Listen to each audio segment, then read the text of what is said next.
Bonjour Sébastien. Bonjour Marion. Est-ce que tu peux nous dire qu'est-ce que le magnétisme humaniste? Alors, le magnétisme humaniste, c'est un ensemble de techniques énergétiques pour pouvoir agir sur l'humain.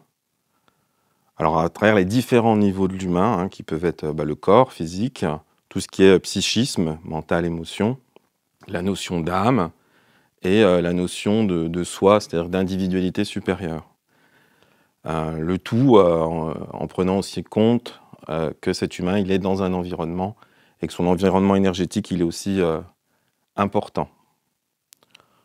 Donc le magnétisme humaniste, il est aussi basé sur une charte, sur une déontologie et surtout sur une approche où on va essayer de remettre l'humain au centre de sa guérison.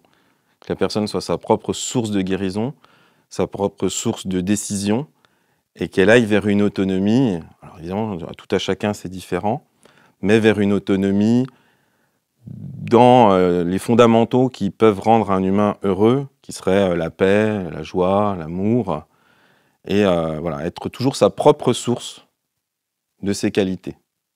Être aussi capable d'être sa propre source de protection, sa propre source de douceur, etc. etc. Donc les énergies qu'on utilise, le magnétisme, parce qu'il y a différents types d'énergie, différents types de magnétisme, n'ont qu'un seul but, qui est l'autonomie d'être.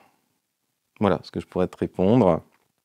Alors après, évidemment, il y a toute la partie technique qu'on va peut-être détailler, qui est intéressante, mais qui n'est qu'un moyen d'aller vers ça. Quelles techniques sont utilisées? Alors ça peut être l'imposition des mains, c'est-à-dire poser ses mains sur le corps de quelqu'un et faire rentrer de l'énergie à l'intérieur pour sentir est-ce que ça circule, est-ce que ça ne circule pas, quelles sont les intentions, les méthodes qu'on peut utiliser pour débloquer, et toujours dans cette idée de pourquoi ça bloque, c'est quoi la cause, ou les causes, parce qu'il peut y avoir souvent des choses qui sont multifactorielles. Donc après, on peut visualiser des couleurs, on peut faire des sons, on va utiliser des mots d'intention pour créer des dynamiques dans l'énergie. Il y a tout le travail de respiration, aussi bien chez le praticien que chez le consultant, qui permettent aussi aux énergies de circuler et d'aller vers pour justement une visée positive. On va essayer avec l'énergie de débloquer des causes de blocage pour aller vers cette visée positive. Je sais pas, là où il y a de la peur, je pourrais mettre de la confiance. Voilà. Donc ça, c'est aussi une technique au sens comment je perçois et comment je propose quelque chose qui va faire que l'autre peut être dans un état de mieux-être, de bien-être, voire d'autonomie. Donc après, au niveau technique, évidemment, on travaille sur les chakras, qui sont les centres d'énergie principaux. Après, il y a les méridiens, il y a les merveilleux vaisseaux, il y a tous les corps énergétiques qui composent l'aura ou le champ d'énergie. Nous, on considère qu'il y a, alors ça dépend des gens, mais différents, on va dire 9 corps énergétiques, et que dans ces corps énergétiques, à chaque fois, il y a des équations, comme les mémoires de vie antérieures, comme évidemment tout ce qui est plus lié au moi, à l'ego, au psychisme standard, où il y a quand même 90% de la problématique des gens, d'après moi. Donc voilà, tout ce qui a été de la petite enfance, les problématiques intra-utérines. Donc on va essayer d'agir sur ces différents niveaux ou sur des reliances énergétiques entre les personnes qui pourraient poser problème. Et à chaque fois, oui, il y a des techniques qui peuvent être des émissions de couleurs, des techniques d'émission à distance. L'idée, c'est toujours d'avoir une espèce de grande boîte à outils technique qui permet d'agir sur ces différents niveaux. Mais je le redis toujours dans ce but de... évidemment, c'est quoi le but, le sens de la personne? C'est quoi qui fait sens pour elle? C'est quoi qui lui permet de se sentir sa propre source, d'être dans une notion de bonheur personnel. Est-ce que tu peux nous dire comment se déroule une séance? Alors, quand quelqu'un consulte un magnétiseur humaniste ou une magnétiseuse humaniste, généralement, il va y avoir une partie de décryptage, c'est-à-dire que la personne va arriver, généralement les gens arrivent avec des problématiques, d'accord ? Donc on va se servir de perception extrasensorielle et de la conversation qu'on a avec la personne pour essayer de trouver c'est quoi les causes, alors quelles sont les causes de la problématique et aussi où elles sont. C'est-à-dire que quand on développe une capacité à sentir par les mains des informations ou en clairvoyance, quand la personne va nous expliquer son problème et qu'on va discuter avec elle, on pourra peut-être aussi avoir des informations qui vont nous permettre de localiser où sont les blocages dans le corps et quel type de blocage c'est. De ces blocages, on va proposer, ce dont je parlais tout à l'heure, une visée positive ou une visée évolutive, c'est-à-dire, voilà, qu'est-ce qui pourrait convenir à la personne comme attitude, comme intention à la place. Là où je suis en colère, là où j'ai la haine, peut-être mon besoin c'est de pardonner et l'intention que je pourrais mettre c'est la paix. Et on peut penser que c'est beaucoup plus sympa d'être en paix que d'être en colère, par exemple. Voilà. Donc il va y avoir cette phase de décryptage et après généralement on fait un travail debout avec la personne qui dure peut-être 5 minutes où on va essayer de sentir un peu le champ d'énergie, les auras, voir comment elles sont cadrées, voilà, avoir une espèce de vision globale. Ensuite, la personne va être allongée sur une table de massage, généralement. Et là, on va faire une séance beaucoup plus complète, parce qu'on va, quelle que soit la problématique, on va faire un travail qui comprendra l'ensemble du corps. Les jambes, les bras, la tête, le torse. Alors évidemment, par rapport à chaque fois à la demande de la personne, qu'est-ce qu'il y a à faire, on va plutôt faire un travail plus spécifique sur telle ou telle zone. Mais il y aura toujours un ensemble, parce que pour nous, tout participe de tout. À la fin de la séance, voilà, on peut toujours donner une petite phrase à répéter à la personne, des petits trucs, des petites combines, pour aussi, parce que dans le quotidien, qu'elle ait des rappels, parce que c'est vrai que c'est toujours, quand on fait des nouveaux choix, il faut le temps que ça s'infuse à l'intérieur, que ça se maintienne, hein, pour pas qu'on retombe dans les anciens schémas. On va voir aussi s'il y a besoin de refaire une séance ou pas. Donc ça, c'est très variable en fonction des problématiques. Voilà. Ce qu'il faut retenir, c'est que vraiment, aussi, les personnes qui viennent consulter, elles participent vraiment. Il faut que ça fasse sens pour elles. On les invitera sûrement à inspirer par le nez, à souffler par la bouche par moment pour que les énergies circulent. Il y a quand même une vraie participation active. C'est pas on vient juste en consommateur. On est là pour soi, avec soi, et le but, c'est soi. Où peut-on trouver des magnétiseurs et magnétiseuses humanistes? Alors, on a un site internet où il y a un annuaire, tout simplement, avec des gens qui peuvent être en Suisse, en Belgique, en France. Le site internet, c'est magnétisme-humaniste.fr. Et il y a des gens qui sont même jusqu'au Québec ou à Sénégal. Et voilà, tout simplement, c'est là qu'on peut les retrouver. En sachant qu'ils ont tous signé notre charte qui décrit, comment dirais-je, à la fois les règles qu'on respecte et c'est quoi ce qu'on propose justement en termes de vision de la thérapie. Peut-on se former au magnétisme humaniste? Tout à fait, il existe une formation en 7-8 niveaux et qui a pour but de former des professionnels. Alors on sait très bien que tout le monde ne va pas devenir professionnel, que tout le monde ne sera pas forcément thérapeute avec une plaque dans la rue. Mais en tout cas, c'est une formation que nous, on veut à un niveau professionnel. On considère qu'il faut faire au moins 4 niveaux pour pouvoir s'inscrire dans l'annuaire, signer la charte, etc. etc. Et chaque niveau dure 5 jours à peu près. Il y a toujours une partie théorie, une partie pratique. Et entre chaque stage, on demande aux gens aussi de pratiquer parce que c'est quand même assez dense. Donc voilà, c'est pour que ça puisse rentrer. Hein, c'est un peu comme dans beaucoup de domaines, il faut pratiquer. Donc voilà, il y a un peu des devoirs à la maison, si je peux dire ça comme ça.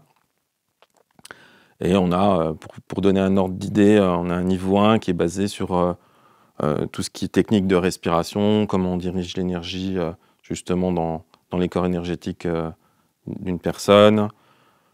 Voilà, comment on peut faire aussi des séances à distance. Toute l'approche psychique aussi des choses, à travers les structures de caractère, comprendre comment, dans la petite enfance, les gens se structurent dans leur psychisme, et aussi comment c'est une protection, mais à la fois comment c'est un enfermement. Voilà, il va y avoir quand même tout un tas de notions comme ça qui sont essentielles à la pratique de la thérapie. Ensuite, on a un niveau 2 On va faire un petit peu plus de dégagement énergétique au niveau de la colonne vertébrale. On va aborder tout ce qui est mémoire de vie antérieure. Voilà. Alors, sachant que de toute façon, tout le monde est toujours libre de ses croyances. L'idée, c'est pas qu'on croit aux vies antérieures ou qu'on croit pas aux vies antérieures. Nous, c'est des choses qu'on constate, par exemple, dans nos pratiques. Voilà. Je ne crois pas spécialement aux vies antérieures, je vois que ça existe. C'est ça qui est un petit peu différent. Et voilà, donc au niveau 2, on va avoir aussi tout ce qui est radiesthésie, travail au pendule, pour pouvoir mesurer des choses, tester des choses. Donc ça, c'est aussi, je pense, une des choses très importantes qu'on essaie de développer en magnétisme humaniste, qui est le discernement, c'est-à-dire avoir son propre discernement, pas forcément croire son prof, son enseignant ou les livres sur parole, mais avoir sa propre capacité de perception, de lecture, de décryptage des choses. Donc, le pendule en fait partie, la clairsentience, la clairvoyance, c'est-à-dire la capacité à capter les choses, en font aussi partie, et d'avoir sa propre source de vérification. Donc ça, c'est quelque chose qu'on commence, je pense, à développer fort au niveau 2. Ensuite, on a un niveau 3, donc c'est toujours sur 5 jours à chaque fois. Là, c'est plus sur le son, comment émettre du son, des fréquences de décristallisation. On va avoir des techniques où on va travailler sur des canaux d'énergie centraux. Voilà, on va avoir des approches comme ça et on va commencer à travailler aussi sur des ondes de forme, des symboles qui sont des moyens de générer des énergies spécifiques dans des zones du corps, pareil des consultants. On va avoir un niveau 4 où là, il va y avoir à nouveau des symboles, mais il va y avoir aussi tout le travail sur ce qu'on appelle des fils énergétiques qui sont des reliances qu'il y a entre les êtres qui se créent, qui ne sont pas forcément problématiques, mais il peut y en avoir qui sont problématiques, donc c'est celles-là qui nous intéresseront pour pouvoir les remettre en ordre quand il y a des conflits, quand il y a des séparations. Voilà, ça fait partie des techniques qui sont aussi importantes. Ensuite, on a un niveau 5 qui est un peu aussi un cycle dans le cycle, où là, on va vraiment travailler à travers les corps énergétiques, les organes à travers les corps énergétiques, les chakras à travers les corps énergétiques. Donc ça fait un champ des possibles quand même très très important. Donc on essaye de regarder à chaque fois, quand il y a une problématique pour une personne, sur quel corps à quel corps c'est, sur quel chakra ça peut être, dans quel organe. Et on va essayer à chaque fois, pareil, de faire un décryptage par zone, avec à chaque fois aussi une visée positive, toujours dans l'idée de remettre un ordre supérieur, un ordre de paix dans l'autre. Niveau 6, toujours pareil, alors là ça va être un peu plus sur les glandes, à travers les corps, toutes les fonctionnalités des glandes qu'il peut y avoir, pareil, que ce soit physique, que ce soit toujours au niveau du moi, de l'ego, émotion, mentale, et puis des choses au niveau de l'âme ou de l'individualité supérieure, avec les glandes, c'est beaucoup lié par exemple aux capacités supérieures, au pouvoir supérieur, clairaudience, clairvoyance, des capacités, on va dire, voilà, que je ne vais pas forcément énumérer ici, mais qui sont diverses et variées et qui s'associent. Donc voilà, on peut retrouver aussi différents aspects très classiques à des choses beaucoup plus avancées.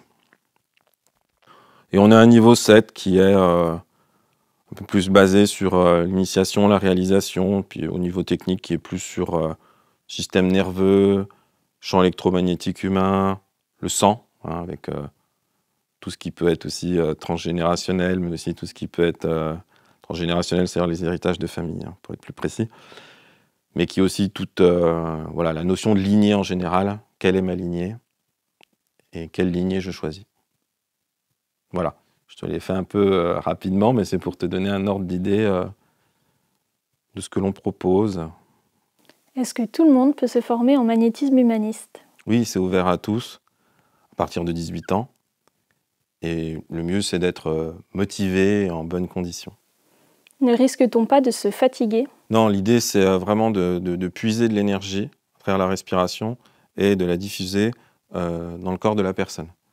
Donc, c'est jamais de donner notre énergie, de nous vider ou autre. Non, non, c'est toujours on se charge et on renvoie de l'énergie. Donc, généralement, quand on pratique, on a même plus d'énergie en sortie de séance qu'au début. Voilà.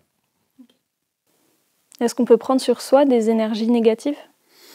Alors, L'idée, c'est que non, évidemment, il y a différentes façons de se protéger ou tout simplement d'être dans des attitudes, dans des postures et dans des techniques de respiration qui font qu'on ne va pas prendre d'énergie polluée du consultant ou autre sur soi. Si vraiment il y en a un petit peu ou autre, il y a des techniques de nettoyage, de dégagement. Voilà. Non, mais l'idée, c'est vraiment de travailler dans un endroit qui est propre, sain aussi énergétiquement, et que nous-mêmes, on sorte des séances propres et sains énergétiquement. Où ont lieu les formations et comment peut-on connaître les dates? Alors, on peut faire des formations, alors à l'heure actuelle, là, en 2023, en Ardèche. Il y en a en Belgique, Québec, au Sénégal. Voilà. Peut-être bientôt en Allemagne ou dans le secteur, on va voir. Donc après, il faut aller voir sur le site, magnétismehumaniste.fr, voir un peu c'est quoi les dates et les lieux. Voilà, on est plusieurs à être enseignants. Voilà. Donc il faut checker un peu au fur et à mesure où ça en est, mais au jour d'aujourd'hui, on en est là. Généralement, on est sur des lieux où les gens peuvent héberger aussi sur place s'ils le souhaitent, manger sur place. Voilà, on essaye que ça soit convivial. Parfait, merci beaucoup.